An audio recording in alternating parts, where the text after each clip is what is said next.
हरे कृष्णा। सभी भक्तों का स्वागत है आज की भगवत गीता क्लास में।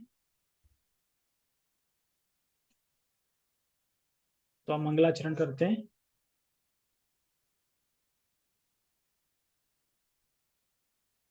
ओम अज्ञानतिमिरान्धस्य ज्ञानञ्जनशलाकया चक्षुरुन्मीलितं येन तस्मै श्रीगुरुवे नमः।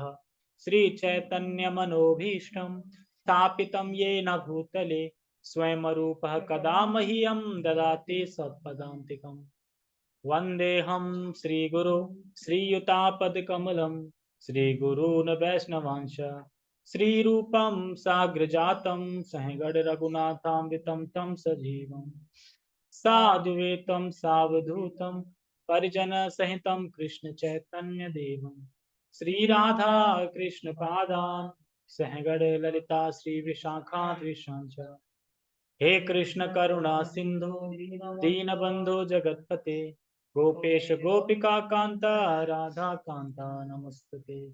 तप्त कांचन गौरांगी राधे वृंदावनेश्वरी वृषभानुसुते देवी प्रणमामि हरिप्रिये। वाञ्छाकल्पतरुभ्यश्च कृपा सिन्धुभ्य एव च पतितानां पावनेभ्यो वैष्णवेभ्यो नमो नमः। जय श्री कृष्णा चैतन्य प्रभु नित्यानंद श्री अद्वैत गदाधर श्रीवासादि गौर भक्तवृंद। हरे कृष्णा कृष्णा कृष्णा हरे हरे हरे राम राम राम हरे हरे। रामाय रामभद्राय रामचंद्राय वेदसे रघुनाथाय नाथाय सीताया पते नमः। नमः ओम विष्णुपादाय कृष्णपृष्ठाय भूतले श्रीमते भक्तिवेदांता स्वामिनि इति नामिने। नमस्ते सारस्वते देवे गौरवाणी प्रचारिणे निर्विशेष शून्यवादी पश्चात देश। हरे कृष्णा।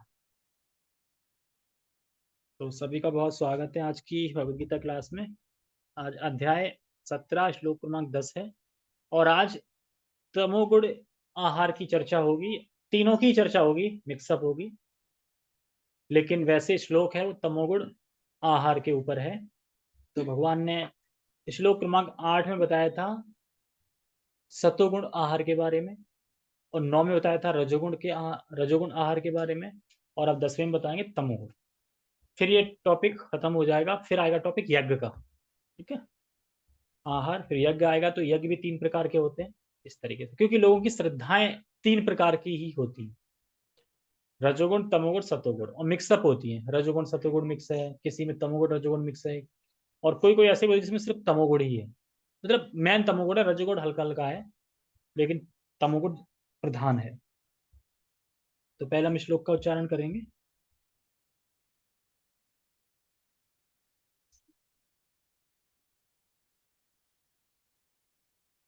यात यामं गतरसं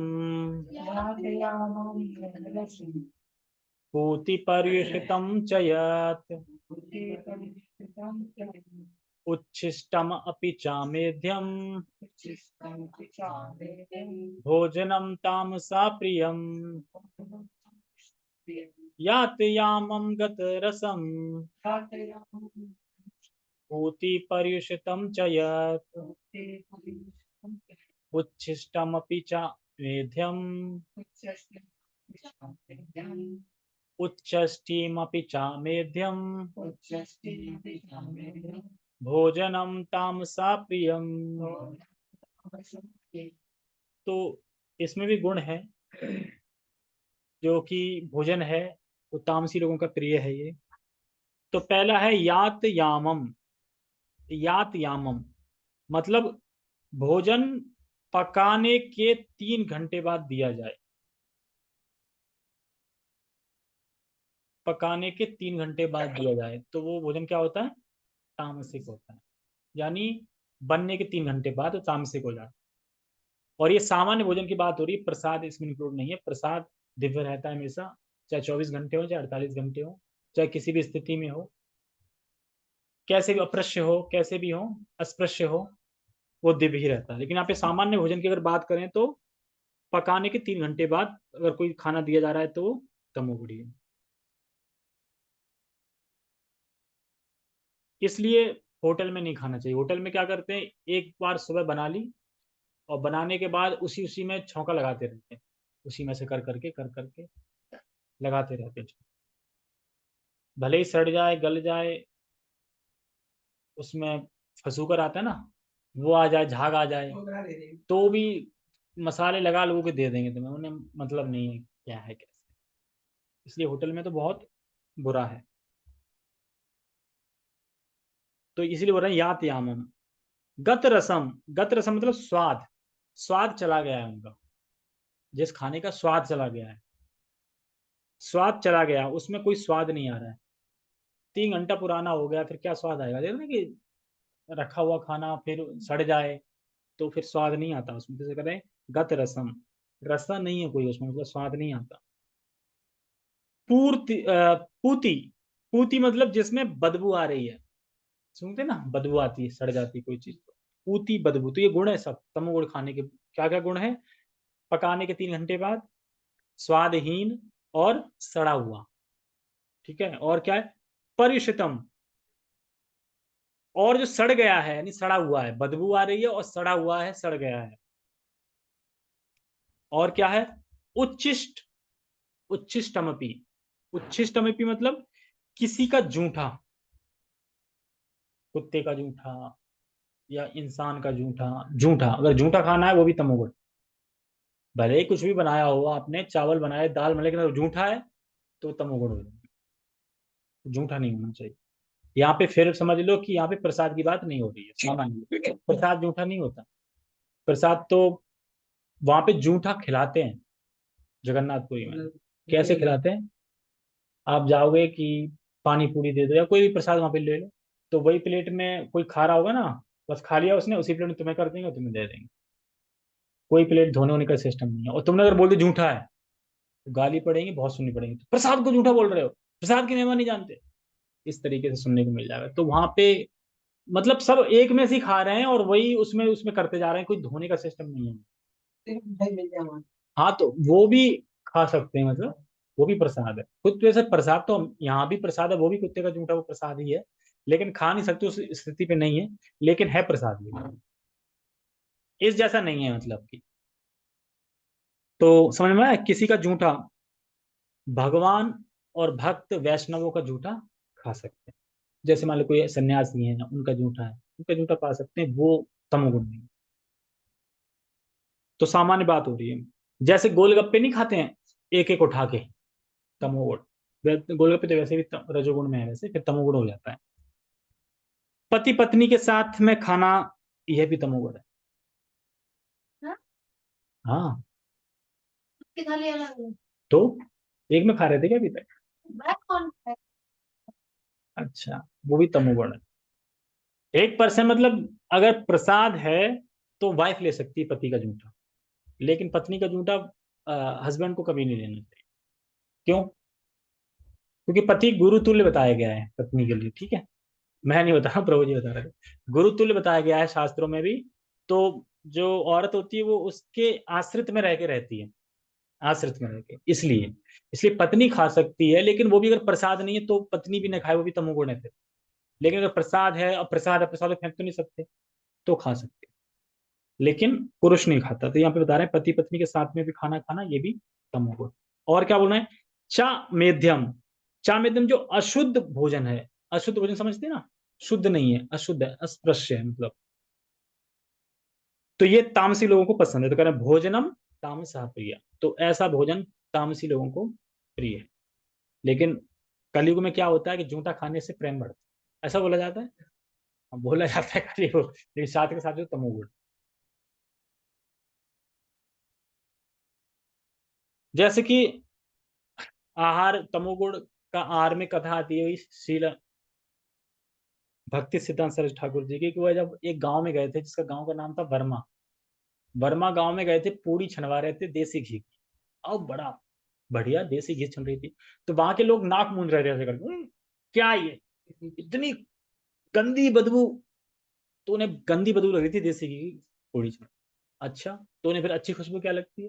तो अच्छी खुशबू लगती है। पहले छिपकली जो मर जाती है छिपकली, उस छिपकली को पानी में डालेंगे और पानी में जब वो बबूला दे जाएगी, बिल्कुल सड़ जाएगी, बिल्कुल है ना, बिल्कुल सड़ जाएगी, काली पड़ जाएगी, फिर उस पानी को निकालेंगे और फिर अपने खाने में छिड़केंगे ऐसे करके और फिर कहेंगे वाह क्या खाना है, क्या खुशबू है, उसको खाएंगे। तो ये है घोर तमोगुण।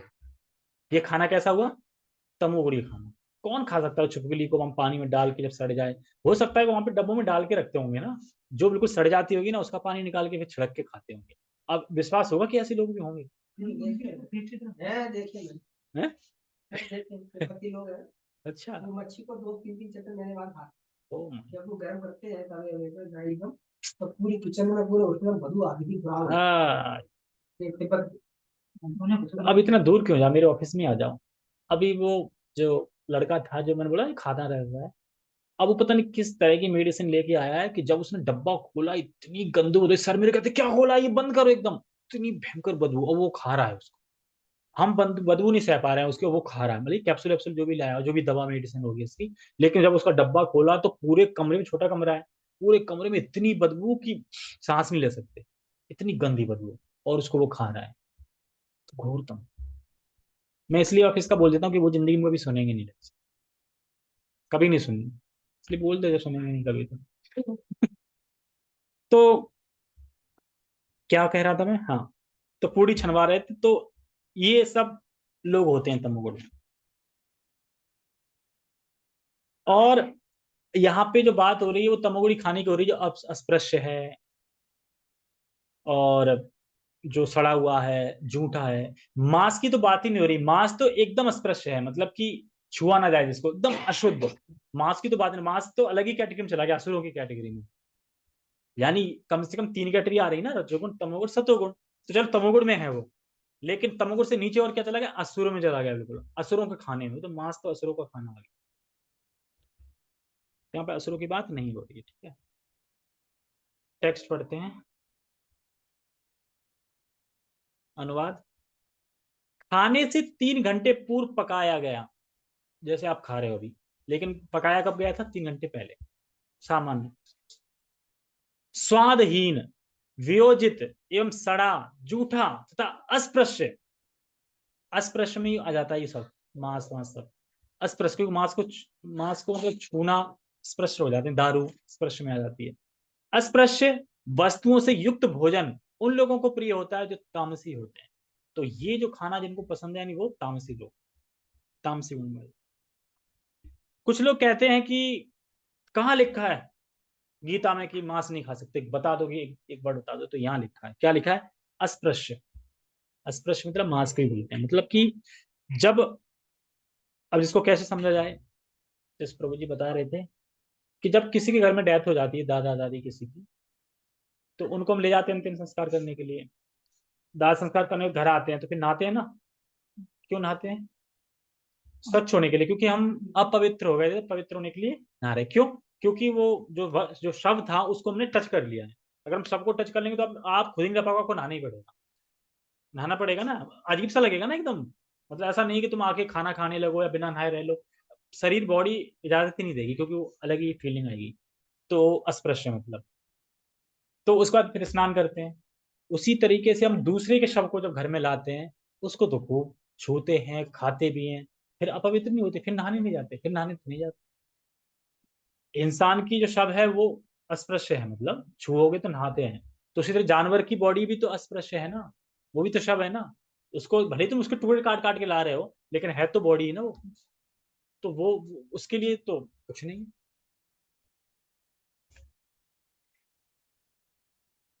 तो अस्पृश्य मतलब मांस, गंदी सब चीजों को ग्रहण नहीं करने चाहिए। अस्पृश्य समझते ना, गंदी चीजों को छूना चाहेगा, नहीं छूना चाहेगा, अस्पृश्य है ना। तो अस्पृश्य मतलब मांस के लिए यार।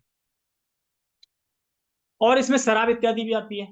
शराब इत्यादि भी क्या है? सड़ा हुआ लिखा है ना, सड़ा हुआ, सड़ा हुआ मतलब शराब। तो शराब इत्यादि, तो ये तीन, जैसे यहाँ पे बता रहे हैं खाना अगर 3 घंटे पूर्व पहले पकाया गया है तमोगुणी है। लेकिन शराब तो 3 घंटे नहीं, 3 महीने पहले सड़ा रहे हैं उसको, अंगूर के रसों को सड़ा रहे हैं, सड़ा रहे हैं, सड़ा के। और क्या कहते हैं, जितनी देखो देसी, बहुत पुरानी है, जितनी पुरानी उतना नशा अच्छा। तो सोच कैसी चीजें पी रहे हैं।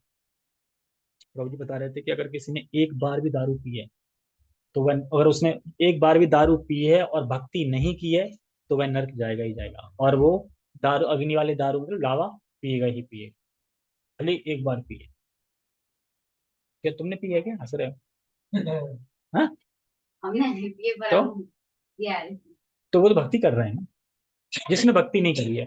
कि भगवान क्या कहते हैं, सर्वधर्मान परित्यज्य माम एकम शरणं व्रज अहम त्वं सर्व पापेभ्यो मोक्षयिष्यामि मा शुचः। ये तो नहीं बोला ना कि मैं तुम्हारे सब पापों को नहीं, सब पापों में से बस दारू पिए वो नहीं मिटा सकता, बाकी सबको मिटा देता, ऐसा तो नहीं बोला ना। सर्व, इतने पाप कर नहीं सकते इतने भगवान का नाम मिटा सकता है, लेकिन अगर ये जानबूझ के करोगे तो ना उतार देंगे। ये सोच के करोगे कि अब तो भगवान का नाम तो सब मिटा ही देगा, तो फिर तो करो पाप, तो फिर नाम अपराध काउंट होगा। और अफीम, अफीम वगैरह होती है ना, ये सब तामसिक में आती है। और हाँ, कुकुरमुत्ता यानी मशरूम, ये भी तामसिक में आती है, ठीक है, ये भी नहीं खाना चाहिए। और एक कैंप फूड बता रहे थे कोई, कैन फूड, कैन फूड मतलब जो पैकिंग वाले फूड होते हैं ना, पैकिंग, वो भी तमोगुण में आते हैं, क्योंकि पता नहीं कब से पैकिंग बन गई। तमोगुण नहीं हुए, 3 घंटे पहले बात चल रही है ना, तो कब से पैक हुए। आज जो इसमें पैक होते हैं ना, उसमें लिखा भी रहता है कि ज्यादा फूल जाए तो फिर इसका यूज नहीं करना चाहिए।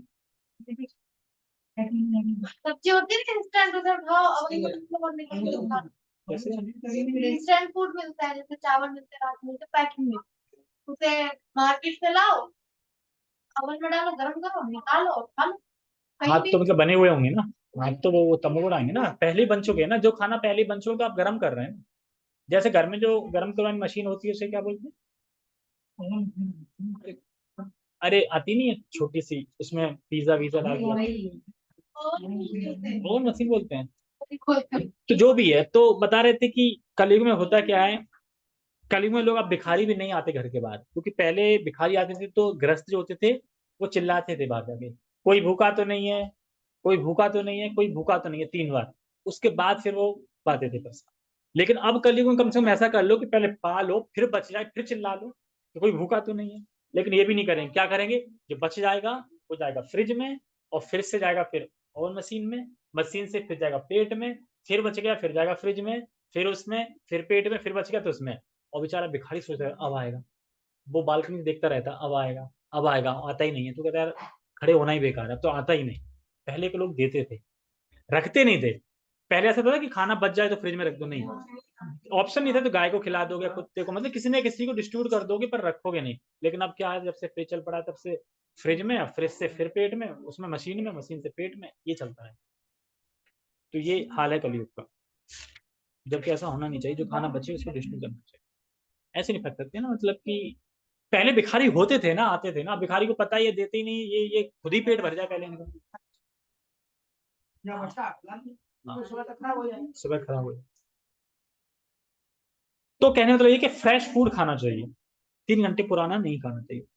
हाँ, 3 घंटे पुराना नहीं खाना, फ्रेश फूड खाना चाहिए। और अगर प्रसाद है तो प्रसाद ले सकते हैं कभी भी, प्रसाद तो, और कुत्ते ने जूठा खा लिया, जैसे कि श्रीपाद रघुनाथ दास गोस्वामी थे, जो कि नाले में डला हुआ चावल बीन लेते थे, और बीनने के बाद फिर उसे साफ करके उसे खाते थे, नाले में डला हुआ। हम्म। तो भगवान कितना बता रहे हैं डीपली जाके, है ना, कि कौन सा खाना खाना चाहिए कौन सा नहीं खाना चाहिए, बिल्कुल ग्राउंड लेवल पे आके बता रहे हैं। ऐसा नहीं कि बस ज्ञान ही दे रहे हैं, सब कुछ बता रहे हैं, प्रैक्टिकल बता रहे हैं। तो खाना के 3 गुण हो गए ये, ठीक है। तात्पर्य, हाँ, चुप नहीं होगी, नीचे जा। तात्पर्य,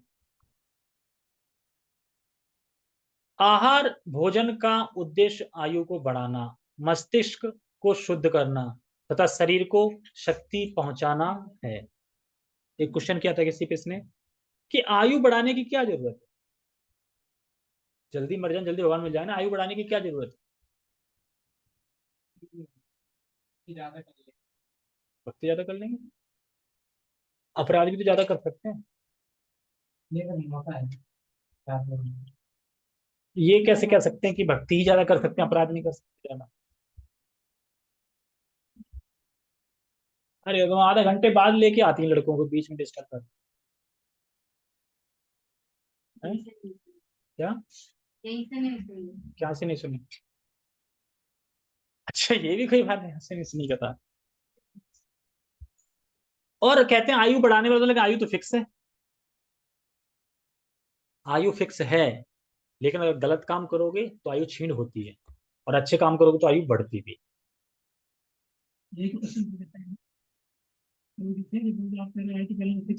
हाँ तो बताते हो, यही तो बात है, आयु फिक्स है, शास्त्र में लिखा है। लेकिन अच्छे काम करने से, भक्ति करने से आयु बढ़ती है, जैसा कि भगवान ही तो बता रहे हैं ना खुद, सतोगुणी आहार लोगे तो इससे आयु बढ़ती है। ये कौन बता रहा है? भगवान। वो कौन बता रहे हैं कि आयु फिक्स है? भगवान। तो दिक्कत क्या है? दोनों भगवान ही बता रहे हैं, दोनों को स्वीकार करो, बस बात। सीधे समझ में आ रहा है ना कि आयु तो फिक्स है, लेकिन अगर आप गलत काम करोगे तो आयु घटेगी। फिक्स है वो तो, वहां पे आपने गलत करे अच्छे करे तो उसी टाइम पे मरोगे। अच्छे करे तो आयु बढ़ जाएगी, और अच्छे नहीं करे तो, जैसे कि जो योगी होते हैं उनकी आयु भी फिक्स होती है, लेकिन वो तो अपनी उम्र बढ़ा लेते हैं क्योंकि सांस लेते हैं। एक्चुअली आयु फिक्स है लेकिन सांसें फिक्स होती है। इस तरीके से क्या फिक्स होता है? सांसें फिक्स होती है, सांसों के ऊपर डिपेंड होता है ना। आखिरी सांस, सांस बस, सांस ही तो मरे क्योंकि सांस नहीं ले पाई ना, इसीलिए तो सांस ही गिन के मिलती है। इसीलिए ज्यादा सांसें नहीं लेनी चाहिए, धीरे धीरे सांस लेनी चाहिए। जितनी कम सांसें बचाओगे ना, उतनी आयु बढ़ती जाएगी। इसीलिए तो योगी लोग अपनी उम्र बढ़ा लेते हैं, 50-50 साल क्यों बढ़ा लेते हैं? वो लेते ही सांस नहीं देर देर में।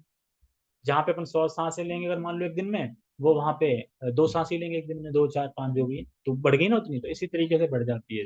बाकी बस ये समझो कि स्वीकार करो, दोनों चीज भगवान बता रहे हैं बस। तो आवश्यकता है, आयु बढ़ाने की क्या जरूरत है? आवश्यकता है ताकि हम साधना कर सकें ठीक से। क्योंकि सतोगुणी आहार लेंगे तो बीमारियां नहीं आएंगी, आरोग्य आया था शब्द, आरोग्य मतलब कि रोग नहीं आएंगे। और रोग नहीं आएंगे तो फिर तुम इस शरीर से भक्ति कर पाओगे सही। अब मान लो कि बीमार हो जाए, फिर भक्ति कर लेगा? इसीलिए बता रहे हैं साधना करें, साधना करेंगे, आहार अच्छा खाएंगे तो भक्ति करेंगे, और भक्ति करेंगे तो स्वस्थ रहेंगे तो भक्ति भी कर पाएंगे। तो भोजन का उद्देश्य क्या है? जीव को अच्छा लगना चाहिए। तो भोजन का उद्देश्य है कि जीव को अच्छा लगना चाहिए। तो जीव को भी अच्छा लगेगा तो नीम के पत्ते खा लोगे? नहीं तो नीम के पत्ते खा लोगे? जीव को अच्छा नहीं लगना चाहिए ना, तो फिर तो जीव को अच्छा नहीं। जो रनिंग करते हैं उनकी सांसें तो जल्दी जल्दी चलती है। हाँ तो क्या 24 घंटे रनिंग करते हैं? वो तो फिर उसी हिसाब से है ना सारा। लेकिन अब सोते हैं, सोने में सांसें कम यूज होती है ना, बिल्कुल सांस धीरे धीरे कम हो जाती है। तो भोजन का उद्देश्य क्या? जीव को अच्छा लगना। देखो, जीव को अच्छा भी लगना चाहिए, ये भी है, और आयु वर्धन होना चाहिए। ऐसा भोजन का उद्देश्य आयु वर्धन होना, यानी सतोगुणी आहार लेंगे तो आयु वर्धन होगी, यानी आयु बढ़ेगी। इसका यही एकमात्र उद्देश्य है। क्या एकमात्र उद्देश्य है? क्योंकि मानव जीवन हमें भक्ति करने के लिए मिला है। मानव जीवन में हमें मानव जीवन भक्ति करने के लिए मिला है। मानव समाज है, एक समाज है ना मानव, उस मानव समाज में हमें एक मानव जीवन मिला है जिससे हमें भक्ति करनी चाहिए, और कुछ नहीं करना चाहिए। अब तरकारियों की बात आएगी। प्राचीन काल में विद्वान पुरुष ऐसा भोजन चुनते थे जो स्वास्थ्य तथा आयु को बढ़ाने वाला हो, यथा दूध के व्यंजन, चीनी, चावल, गेहूं, फल तथा तरकारियां। पता है कि चीनी में भी मिलावट आ रही है। शुद्ध चीनी नहीं है, शुद्ध चीनी तो वही है जो एकदम गन्ने से सामने बनी हो बिल्कुल अच्छे तरीके से, वो शुद्ध चीनी है। लेकिन यहाँ पे देखा है, चीनी में जब छीले तो पूरा हाथ सफेद सफेद हो जाता है, ऐसा लग रहा है कोई कलर वलर डाला हो या कुछ हो। है? चीनी नुकसान भी बहुत करती है। हाँ करती है ना। चीनी नुकसान बहुत करती है। हम्म।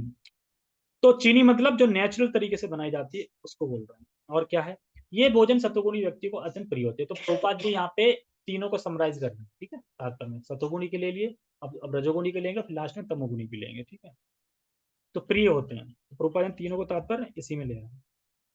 अन्य कुछ पदार्थ जैसे भुना मुक्का तथा गुड़ स्वयं रुचिकर ना होते हुए भी दूध या अन्य पदार्थों के साथ मिलने पर स्वादिष्ट हो जाता है। अब देखो प्रभुपाद जी ने यहाँ पे क्लियर कर दिया, वो चल रहा था ना, चना गुड़ लेना चाहिए कि नहीं चाहिए, तो क्या मतलब ये समझ आया?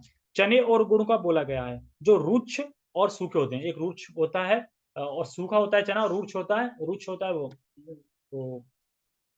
क्या बोलते हैं, वो गुड़। तो इसे स्वयं डायरेक्ट ग्रहण ना करके अन्य पदार्थों के साथ ग्रहण करके लेना चाहिए, फिर कोई दिक्कत नहीं, साफ हो। किससे? दूध इत्यादि से ले सकते। हल के साथ चना कैसे लगेंगे भाई? तुम चना मतलब जैसे कि सत्तू में चना, मतलब कि वैसे ही बात हो रही, चना तो वैसे भिगो के लेते हैं, लेकिन गुड़ हाँ खा सकते हैं, सूखा होता है। लेकिन बाकी गुड़ के लिए तो दूध ही बेस्ट है, गुड़ तो दूध से ही खाओगे ना, है ना, और किससे खाओगे? लेकिन चना तो तुम पानी में डाल के भिगो के खा सकते हो, या कुछ बना के खा सकते हो, सूखा चना नहीं। तब वे तब वे सात्विक हो जाते हैं, कह रहे हैं ना प्रभु, सात्विक हो जाते हैं, सात्विक। ये सारे भोजन स्वभाव से ही शुद्ध हैं। ये मांस तथा मदिरा जैसे अस्पृश्य पदार्थ सर्वथा भिन्न है। जो मांस मदिरा होता है अस्पृश्य, मतलब छूने से भी, मतलब उनको छू लिया ना तो भी अपवित्र हो जाओगे, तुम्हें लगेगा नहीं कब। अगर तुमने दारू को छू लिया ना तो अपवित्र हो गया, तुम्हें नहाना ही पड़ेगा। इतने ये अस्पृश्य चीजें हैं ये। क्यों? क्योंकि सड़ी हुई है ना, रखी हुई है ना, इसलिए स्पृश्य। कह रहे ना कि पदार्थ सर्वथा भिन्न है। तो यहाँ पे अमेध्य की व्याख्या कर रहे हैं। अमेध्य मतलब क्या बताया था? स्पृश्य।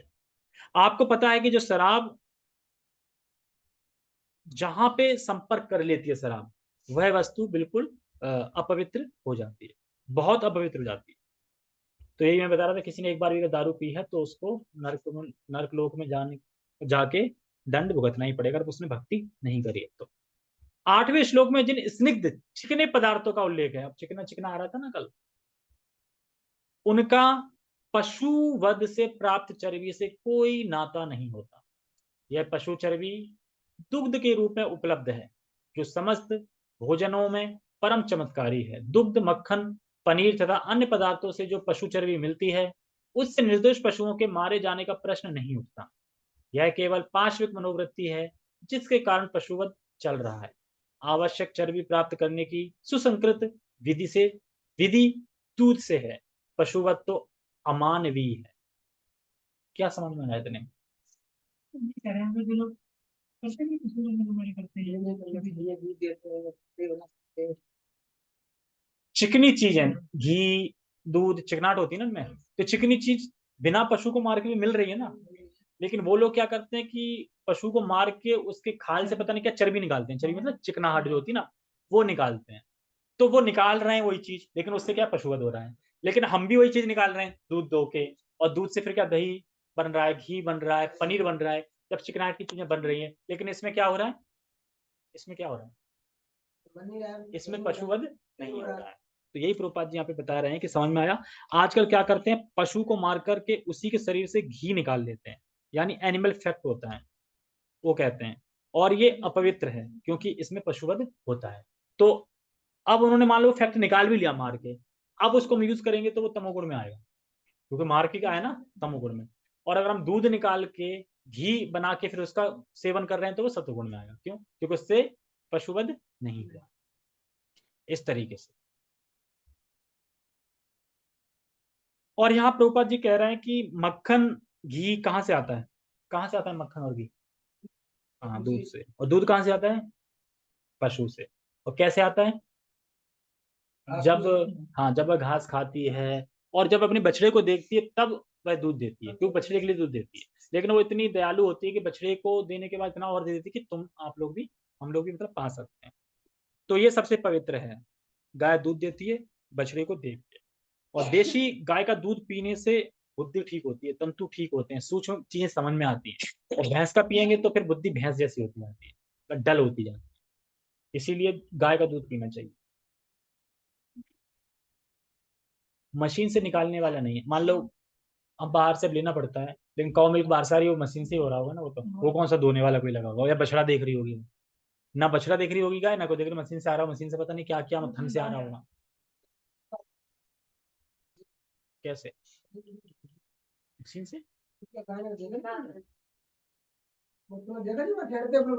हाँ हाँ, तो किस तरीके से निकालते हैं मशीन से? लगी हुई थानों में। हाँ, तो गाय बछड़ा बछड़ा होता है वहाँ की नहीं? बछड़ा बछड़ा नहीं होता वहाँ है?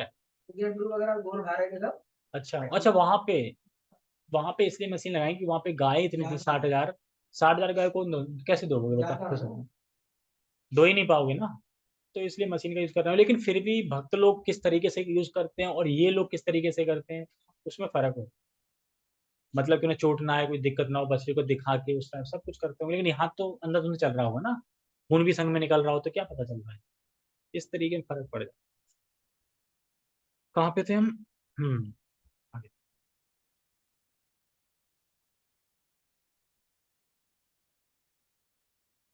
हाँ माननीय है, ठीक है आगे बढ़ते हैं। मटर, दाल, दलिया आदि से प्रचुर मात्रा में प्रोटीन उपलब्ध होता है। ये उन लोगों के लिए जो कहते हैं ना मांस खाना चाहिए, मांस में प्रोटीन होता है, गोपाल जी का कह रहे हैं मटर में, दाल में, दलिया में प्रचुर मात्रा में प्रोटीन होता है। लेकिन चक्कर ये है कि वो लोग थोप देते हैं कि इसमें प्रोटीन होता है, लेकिन एक्चुअली वो इसलिए नहीं खाते हैं प्रोटीन होता है, वो इसलिए खाते हैं कि उन्हें अच्छा लगता है। तुम प्रोटीन के लिए खा रहे हो तो प्रोटीन के लिए मैं चीज दे रहा हूँ ना, शाकाहारी है खाओ, क्योंकि वो अच्छा लगता है ना, इसलिए। तो वस्तुतः में मांस स्वाद के लिए खाते हैं, कहने का मतलब ये। जो राजस भोजन कटु, अब राजस में आ गए, जो राजस भोजन कटु, बहुत लमड़ी है या अत्यधिक गर्म चरपरा होता है, वह आमाशय की श्लेष्मा को घटाकर रोग उत्पन्न करता है। तो वही यही है कि पेट की कुछ लाइनिंग खराब कर देता है, पेट की जो लाइनिंग होती है ना सीधी, उसको कुछ खराब कर देता है, और एसिडिटी, अल्सर, एसिडिटी, ये सब राजसिक भोजन करने से सारी बीमारियां मेरे पेट में आती। तो ये सब रजोगुण से होता है। तामसी भोजन अनिवार्यतः बासी होता है। खाने के 3 घंटे पूर्व बना कोई भी भोजन भगवान को अर्पित प्रसादम को छोड़कर तामसी माना जाता है।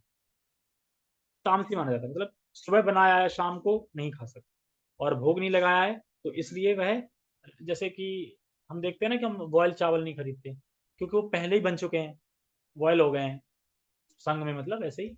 तो अब 3 घंटे से ज्यादा हो गए उनको, तो इसलिए दोबारा फिर बॉयल करके दोबारा फिर भोग नहीं लगा सकते इसलिए।